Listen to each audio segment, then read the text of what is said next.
from Weimar, America, where Dictator-On-Day-One Trump continues to measure the windows for the new curtains in his Weißes Haus.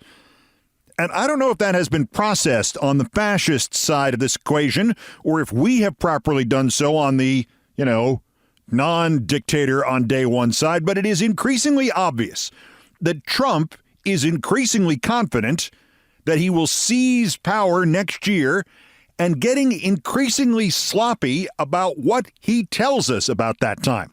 That is the only possible explanation for what he has now done, leaking to the gullible and willing stenographers from Axios, Mike Allen and Jim Vandehei, for publication yesterday, a set of choices for his administration that would make Jair Bolsonaro blush.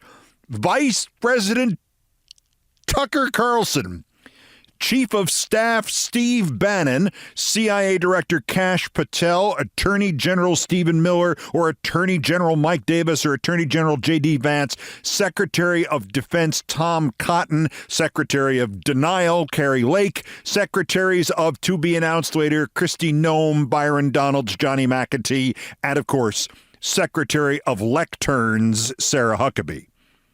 I mean, it begins to sound like the leaders of the Republican Party of Springfield during The Simpsons, meeting in their underground lair. Dracula, Sideshow Bob, Kari Lake, Tom Cotton, Mr. Burns, Fat Tony, and, of course, George H.W. Bush. Sadly, the Trump plan and this leak to Axios only sounds like comedy. Not only is Trump suddenly so emboldened that he's thrown out names that absolutely no normal person could permit to serve anything but hot dogs from a street cart, to name people whose appointments could be stopped or thwarted at least by a Democratic Senate, thus energizing campaign efforts for that, to name a bunch of thugs and, moreover, a lot of people who have lost a lot of races. But it can't be coincidence that several people on that list have also just done things that must have felt real good to them, but which knocked down basically to zero their chances of recovering from whatever the F is wrong with them. I mean, Tucker Carlson, who has, in just the last 18 years, charmed and been hired by, and then within at the most 6 years, fired by, escorted from the building by all three cable news networks plus PBS, Tucker Carlson went on Twitter last night with Alex Jones and embraced 9/11 trutherism. As I played you on Wednesday, Bannon and Patel went on and insisted they will jail whoever they please, reporters, Democrats, whoever they don't like. And in case you thought they weren't serious, they said again, we're serious. And then they threatened to put Joe Scarborough in jail, which is, to be fair, not where I would start, except maybe on a personal level. And Vance, who has done literally nothing since being elected to the Senate except add a few chins to his collection, is not waiting until Trump drags off what he last night called maggot Hagerman. He is a master of satire, isn't he? Vance read a Washington Post column, had it read to him, in which an editor-at-large named Robert Kagan said if Trump wins next year that the best response from free America would, quote, come from the governors of predominantly Democratic states such as California and New York through a form of nullification. States with Democratic governors and state houses could refuse to recognize the authority of a tyrannical government. That is always an option in our federal system. Vance, who you need to remind yourself may be completely inert, but is still in the Senate, then leaked to Fox that he has written to the Attorney General and the Secretary of State demanding to know by January 6th when the DOJ will investigate this Kagan of the Post for, quote, potential violations of laws that prohibit, quote, open rebellion against the United States, along with the political violence that would inevitably follow. Vance, of course, is an idiot, a performative idiot who's not that good at performing, who reminds me of me. Me in 1979 in a once-a-week government class in which we all played roles in a fictional community, and obviously I wanted to be the journalist, so they assigned me councilman. I didn't want to be councilman. I was too lazy to do anything, so I realized quickly that I could manipulate the journalists in the class by sticking to this rule. Whatever happens, issue a press release claiming credit for it or blaming somebody else for it. I got an A. Vance is going a little further. He included the Secretary of State in this hysterical, pearl-clutching Cornell government 401 press release because the op-ed's author is married to Undersecretary of State for Political Affairs Victoria Nuland, so Vance wants her security clearance reviewed, quote, in light of her husband's call for rebellion against the United States. Again, Vance is a moron. He looks like a constipated moron. He is advocating punishing writers for writing. He is a writer. But I've got 2 cheat codes for him on this.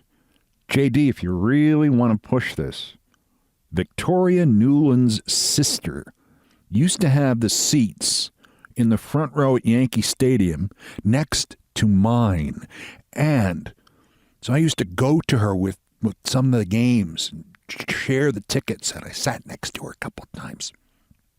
And she once ran a restaurant in town where me and my then girlfriend, who's now a prominent political magazine writer, we dined.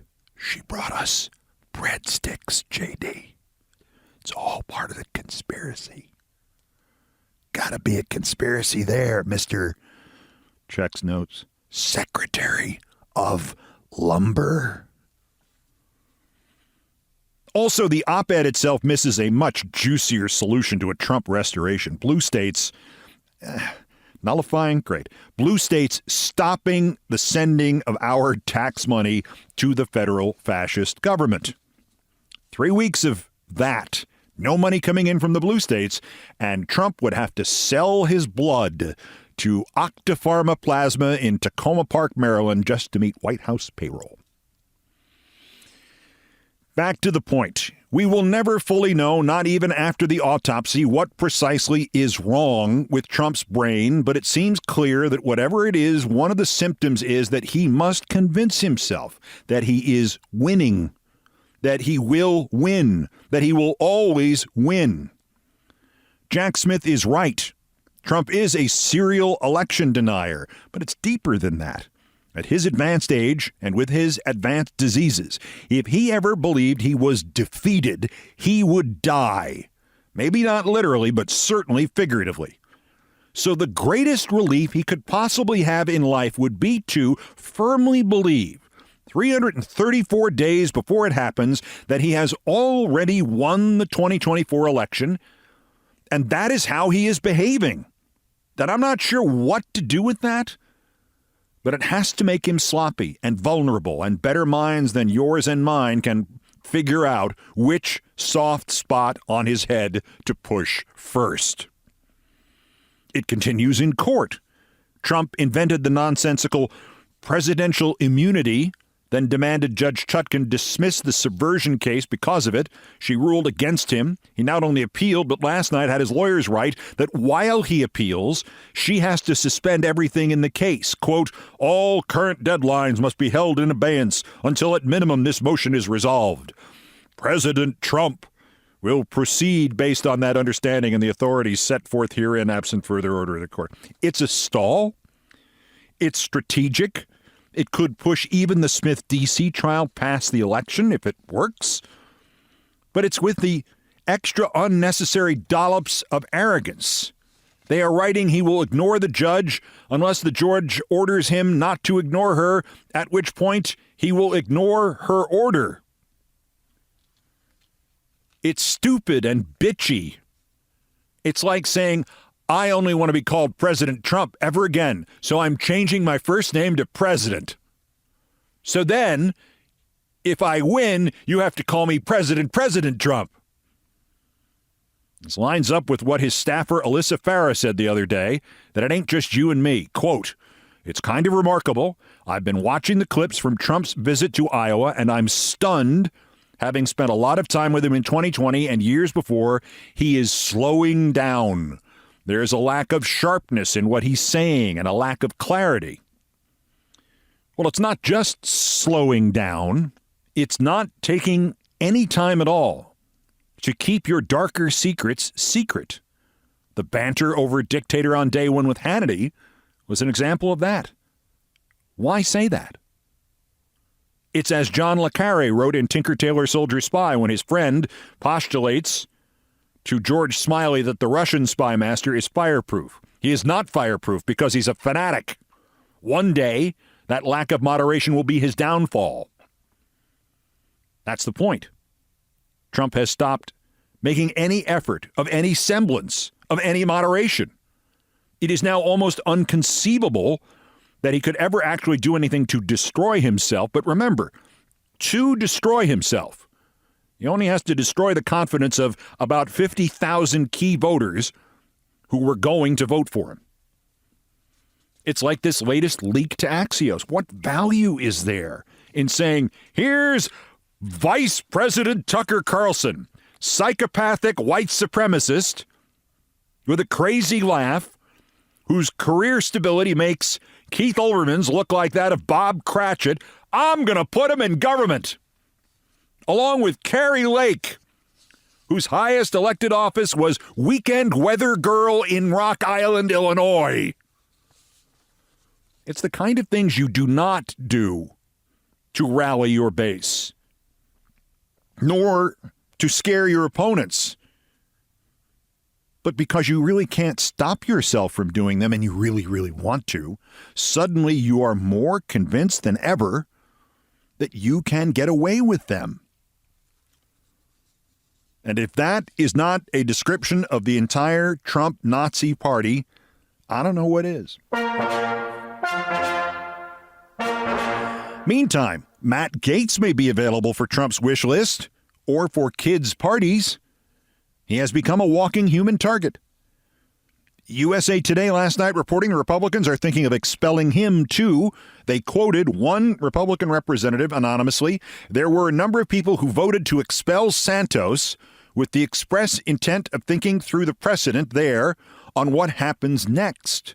There was a lot of forethought about that precedent and what would happen when a report on Gaetz comes out. A report?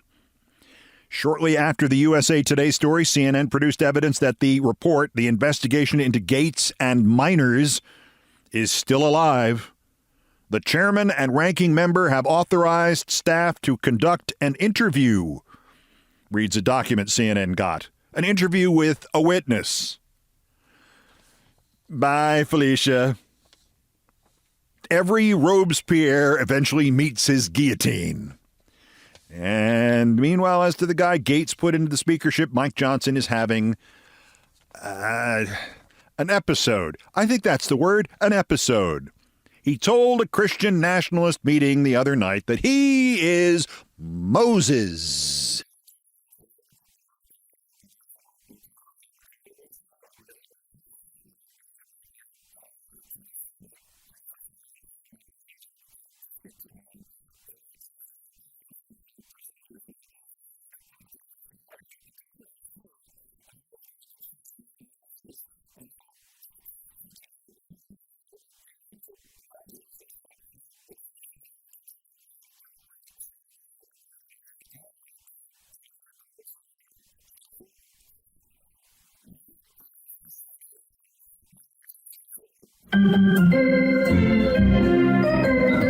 Mike Johnson, come on down. You're the next contestant on The Religious Nut Isn't Right.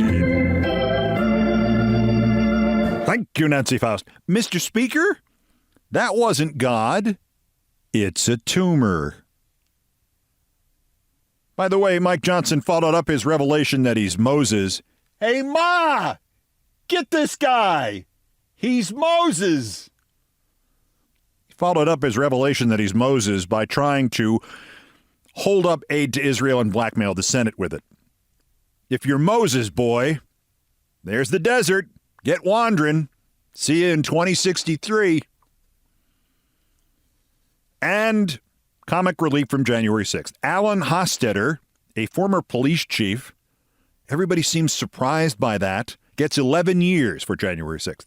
He brought an array of lethal weapons, took a car rather than a plane so he could bring hatchets and the like, took them with him to the Capitol, but is now insisting it was an inside job. thousands of plants. The leader of the Oath Keepers, a plant. He took an 18-year sentence as part of being a government plant. And then, finally, it happened. Nut job meets nut job. Before sentencing, Hostetter explains that Ashley Babbitt was not shot and isn't dead. And guess who was waiting for him in the hallway? None other than Ashley Babbitt's mother. Quote, "I assure you she is dead. What the F is it you're trying to say?" To which Hostetter answered, "Was she cremated?" Regrettably, Ashley Babbitt's mother did not reply, "Was your brain cremated?"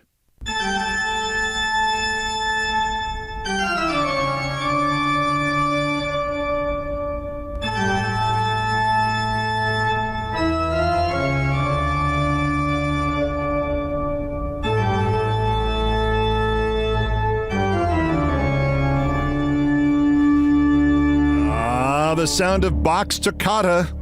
We think it's box toccata.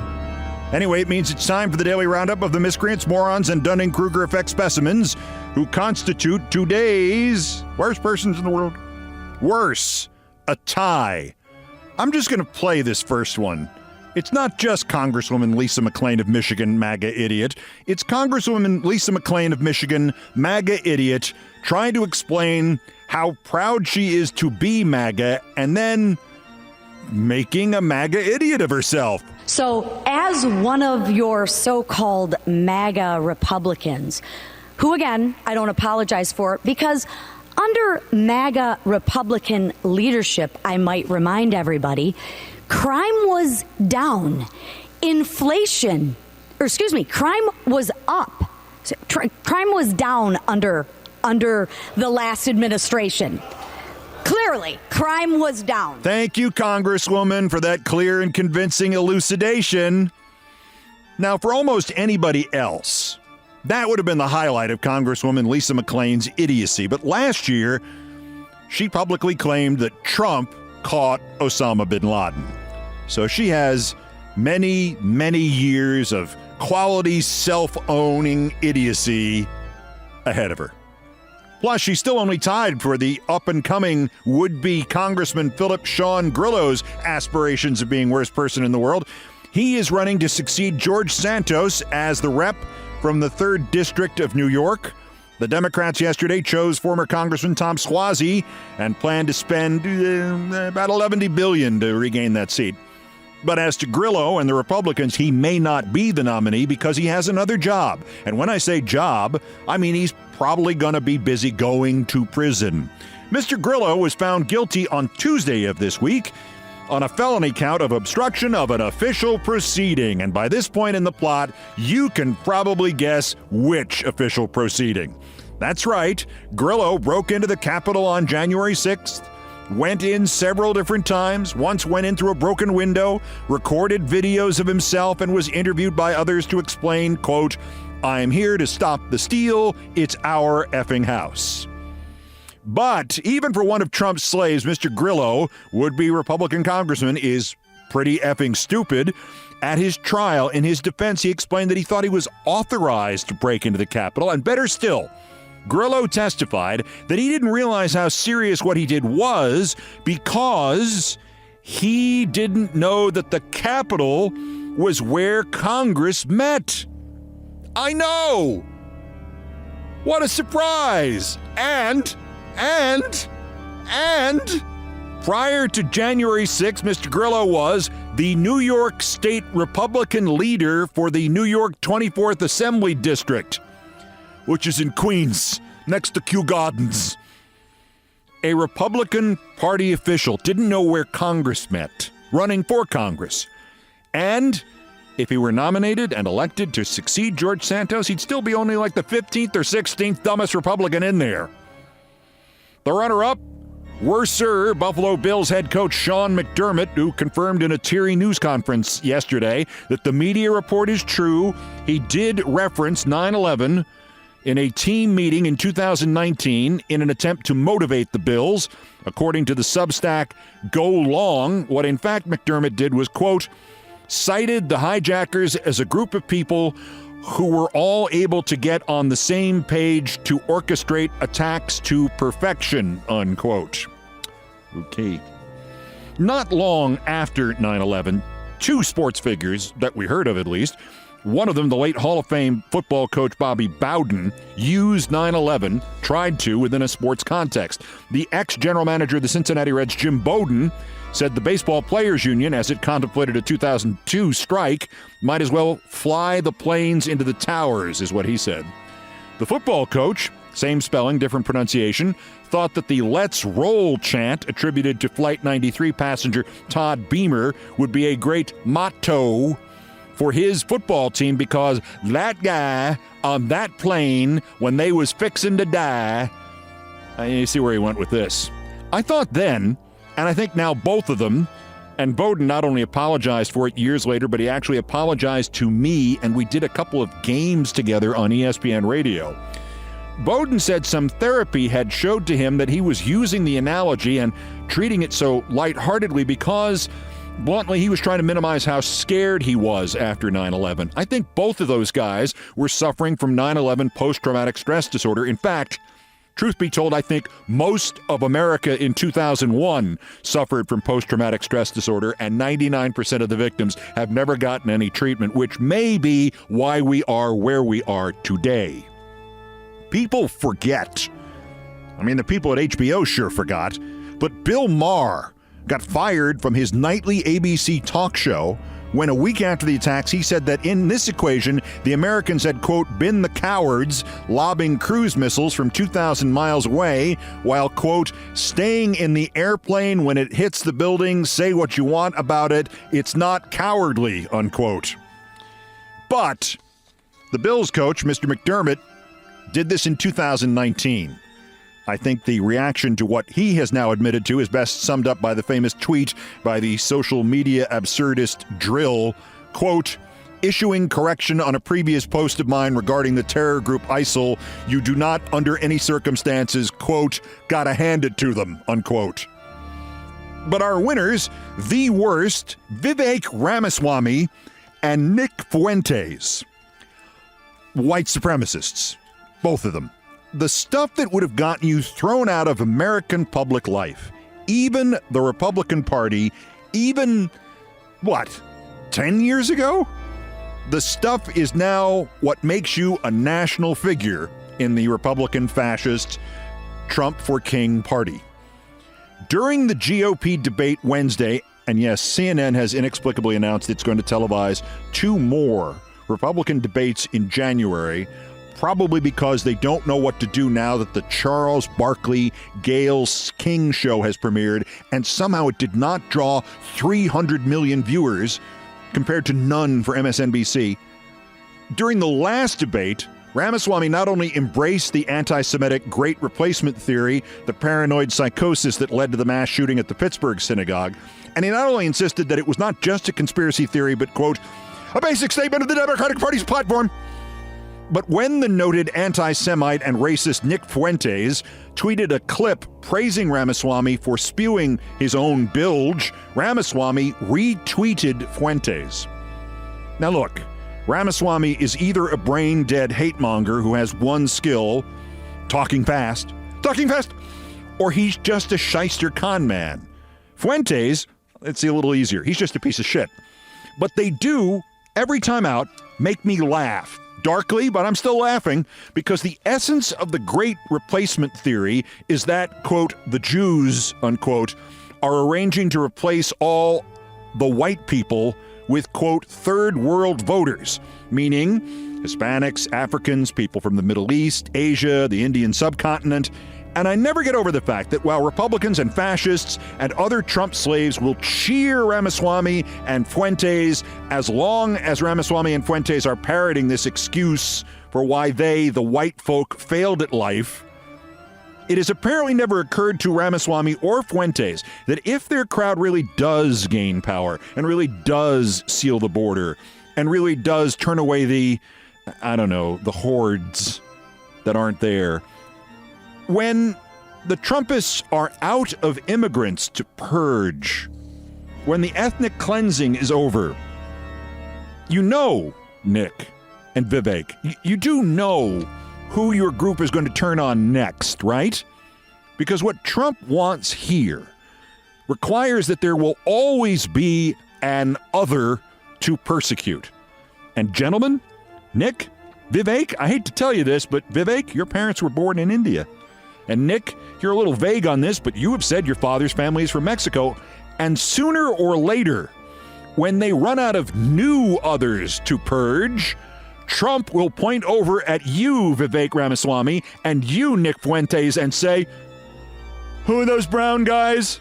And you'll all be surprised and shocked as they drag you away by your feet. And the next thing you know, you two will be in the camps with the rest of us. Vivek Ramaswamy and Nick Fuentes, or as they would be known in a Trumpist America by 2027, 2028 at the latest, fresh meat. Today's worst persons in the world!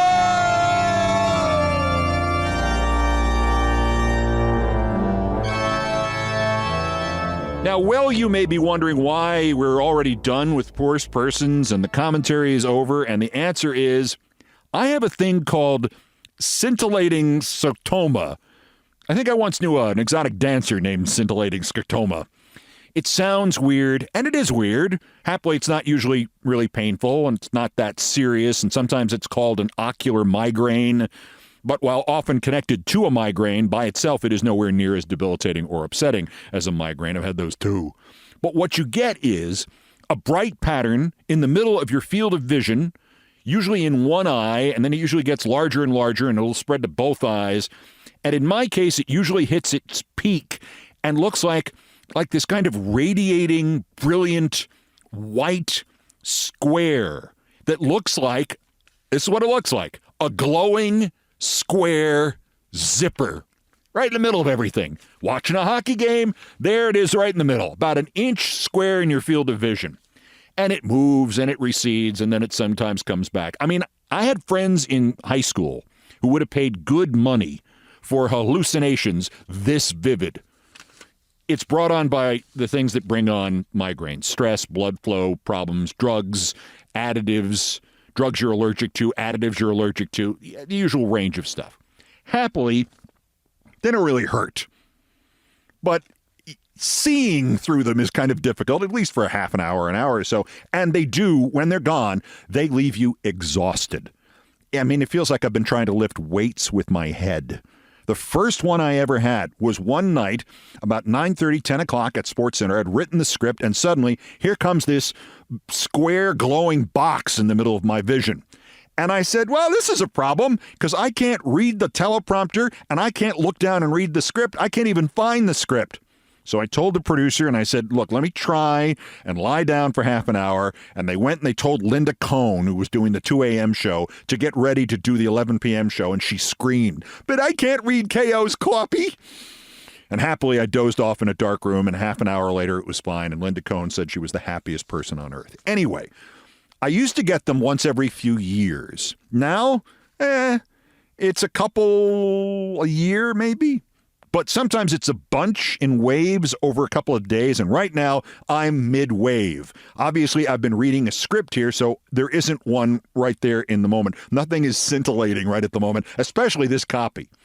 But I had time enough to be able to record this and the opening of the show. So I've got 2 editions of Friday with Thurber. And if you want to skip them, no worries, because I have just given you the least amount of new countdown that my conscience will let me get away with. And now I'm going to go lie down till it all goes away.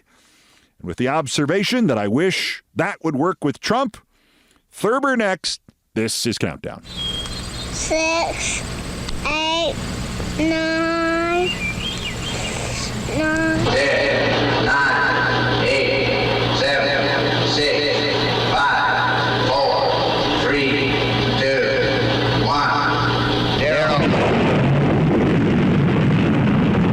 These are the stakes. You would never abuse power as retribution against anybody. Except for day one. Yeah. Except Look, what? he's going crazy. Except for day one. He says, you're not going to be a dictator, are you? I said, no, other than day one.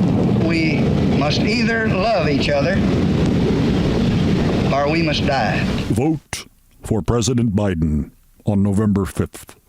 The stakes are too high for you to stay home.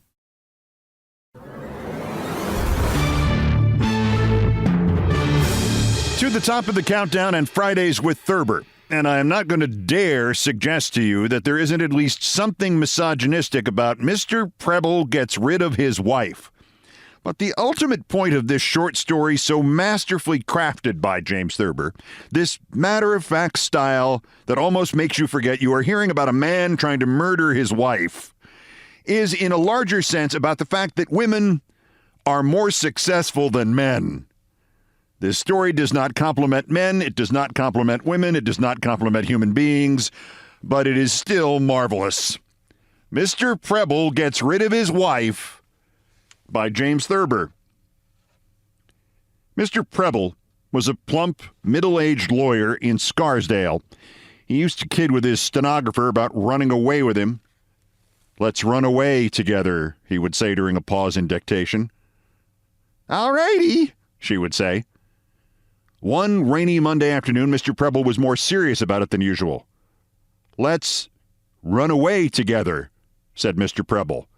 "All righty," said his stenographer. Mr. Preble jingled the keys in his pocket and looked out the window. "My wife would be glad to get rid of me," he said. "Would she give you a divorce?" asked the stenographer. "I don't suppose so," he said. The stenographer laughed. "You'd have to get rid of your wife," she said. Mr. Preble was unusually silent at dinner that night. About half an hour after coffee, he spoke without looking up from his paper. "Let's go down in the cellar," Mr. Preble said to his wife. "What for?" she said, not looking up from her book. "Oh, I don't know," he said. "We never go down in the cellar anymore the way we used to." "We never did go down in the cellar that I remember," said Mrs. Preble. "I could rest easy the balance of my life if I never went down in the cellar."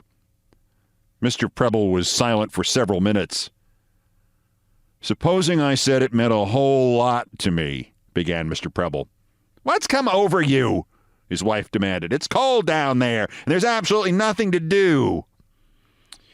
"We could pick up pieces of coal," said Mr. Preble. "We might get up some sort of game with pieces of coal." "I don't want to," said his wife. "Anyway, I'm reading." "Listen," said Mr. Preble, rising and walking up and down. "Why won't you come down in the cellar? You can read down there as far as that goes." "There isn't a good enough light down there," she said. "And anyway, I'm not going to go down in the cellar. You may as well make up your mind to that." "Gee whiz," said Mr. Preble, kicking at the edge of a rug. "Other people's wives go down in the cellar. Why is it you never want to do anything? I come home, worn out from the office, and you won't even go down in the cellar with me. God knows it isn't very far. It isn't as if I was asking you to go to the movies or someplace." "I don't want to go," shouted Mrs. Preble. Mr. Preble sat down on the edge of a davenport. All right, he said. He picked up the newspaper again. "I wish you'd let me tell you more about it. It's kind of a surprise." "Will you quit harping on that subject?" asked Mrs. Preble. "Listen," said Mr. Preble, leaping to his feet. "I might as well tell you the truth instead of beating around the bush. I want to get rid of you so I can marry my stenographer. Is there anything especially wrong about that? People do it every day. Love is something you can't control." "We've been all over that," said Mrs. Preble. "I'm not going to go all over that again." "I just wanted you to know how things are," said Mr. Preble. "But you have to take everything so literally. Good Lord. Do you suppose I really wanted to go down in the cellar and make up some silly game with pieces of coal?" "I never believed that for a minute," said Mrs. Preble. "I knew all along you wanted to get me down there and bury me." "You can say that now, after I told you," said Mr. Preble, "but it would never have occurred to you if I hadn't." "You didn't tell me. I got it out of you," said Mrs. Preble. "Anyway, I'm always 2 steps ahead of what you're thinking." You're never within a mile of what I'm thinking, said Mr. Preble. Is that so? I knew you wanted to bury me the minute you got set foot in this house tonight. Mrs. Preble held him with a glare. Now that's just plain damn exaggeration, said Mr. Preble, considerably annoyed. You knew nothing of the sort. As a matter of fact, I never thought of it till just a few minutes ago. It was in the back of your mind, said Mrs. Preble. I suppose this filing woman put you up to it. You needn't get sarcastic, said Mr. Preble. I have plenty of people to file without having her file. She doesn't know anything about this. She isn't in on it. I was going to tell her you'd gone to visit some friends and fell over a cliff. She wants me to get a divorce. That's a laugh, said Mrs. Preble. That's a laugh. You may bury me, but you'll never get a divorce. She knows that. I told her that, said Mr. Preble. I told her I'd never get a divorce. Oh, you probably told her about burying me, too, said Mrs. Preble. That's not true, said Mr. Preble with dignity. That's between you and me. I was never going to tell a soul. You'd blab it to the whole world. Don't tell me, said Mrs. Preble. I know you. Mr. Preble puffed at his cigar. I wish you were buried now it was all over with, he said. Don't you suppose you would get caught, you crazy thing, she said. They always get caught. Why don't you go to bed? You're just getting yourself all worked up over nothing. I'm not going to bed, said Mr. Preble. I'm going to bury you in the cellar. I got my mind made up to it. I don't know how I could make it any plainer.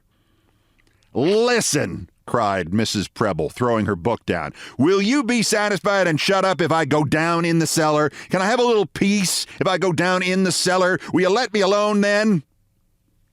Yes, said Mr. Preble, but you spoil it by taking that attitude. Sure, I always spoil everything. I stop reading right in the middle of a chapter. I'll never know how the story comes out, but that's nothing to you. Did I make you start reading that book? Asked Mr. Preble. He opened the cellar door. Here, you go first.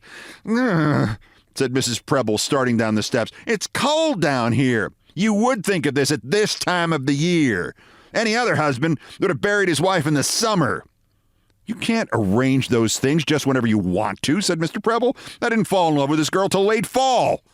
Anybody else would have fallen in love with her long before that. She's been around for years. Why is it you always let other men get in ahead of you? Mercy, but it's dirty down here. What have you got down there? I was going to hit you over the head with a shovel, said Mr. Preble. You were, huh? Said Mrs. Preble. Well, get that out of your mind. You want to leave a great big clue right here in the middle of everything where the first detective that comes snooping around will find it? Go out in the street and find some piece of iron or something. Something doesn't belong to you.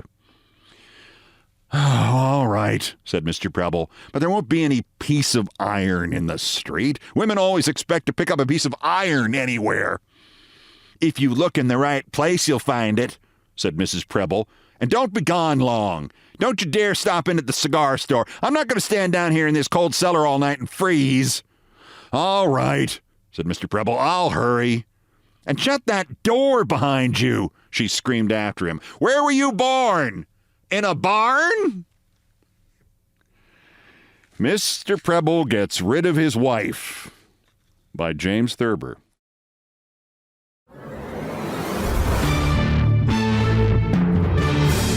It's been a long week.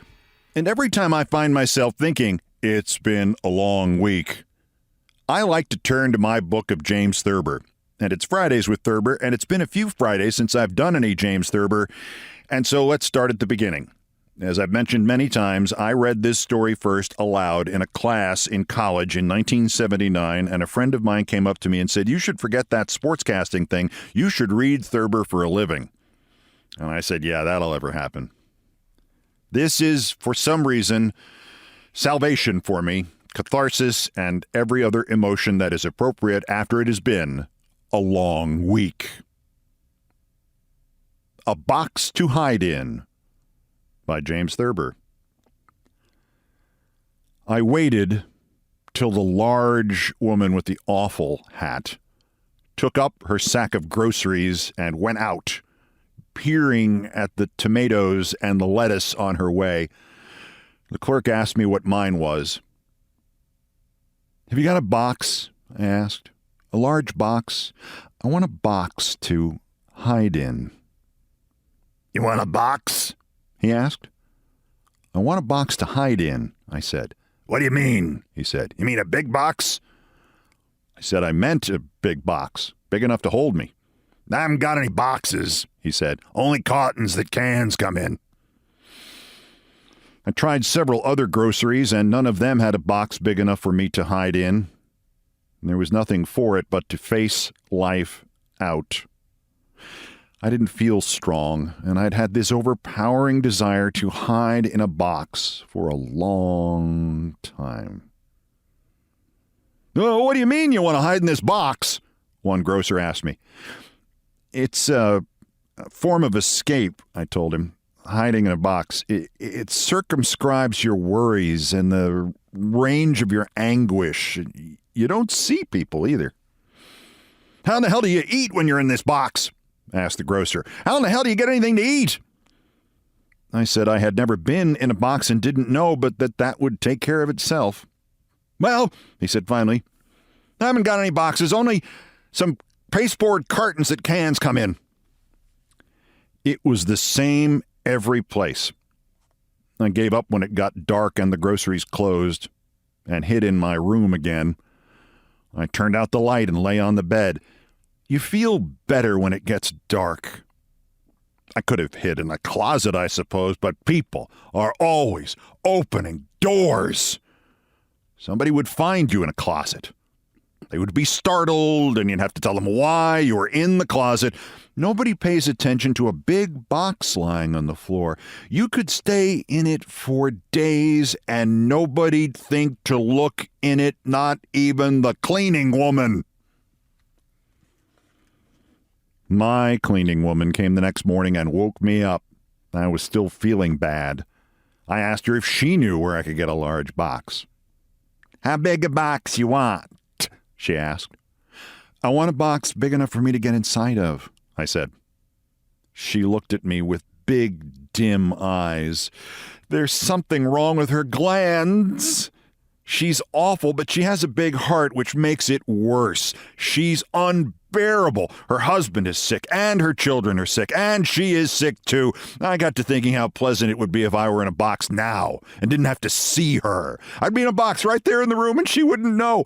I wondered if you had a desire to bark or laugh when someone who doesn't know walks by the box you're in. Maybe she would have a spell with her heart if I did that and would die right there. The officers and the elevator man and Mr. Grammage would find us. Funny doggone thing happened at the building last night, the doorman would say to his wife. I let in this woman to clean up 10F and she never come out, see? She's never in there more than an hour, but she never come out, see? So when it got time for me to go off duty, why, I says to Krennic, who was on the elevator, I says, what the hell you suppose happened to that woman cleans 10F? He says he didn't know. He says he never seen her after he took her up. So I spoke to Mr. Grammage about it. I'm sorry to bother you, Mr. Grammage, I says, but there's something funny about that woman cleans 10F. So I told him. So he said we better have a look, and we all three goes up and knocks on the door and rings the bell, see, and nobody answers. So he said we'd have to walk in. So Krennic opened the door, and we walked in, and here was this woman, cleans the apartment, dead as a herring on the floor, and the gentleman that lives there was in a box. The cleaning woman kept looking at me. It was hard to realize she wasn't dead. It's a form of escape, I murmured. What say? She asked, dully. You don't know of any large packing boxes, do you? I asked. No, I don't, she said. I haven't found one yet, but I still have this overpowering urge to hide in a box. Maybe it will go away. Maybe I'll be all right.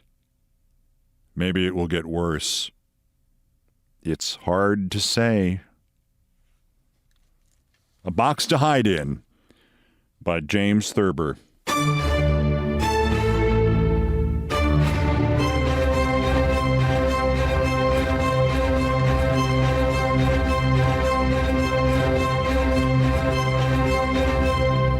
I've done all the damage I can do here. Thank you for listening. Countdown has come to you from the Vin Scully Studios at the Olbermann Broadcasting Empire World Headquarters in New York.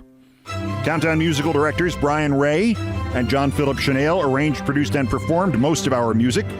Mr. Chanel handling the orchestration and keyboards, Mr. Ray on the guitars, bass, and drums, and it was produced by TKO Brothers.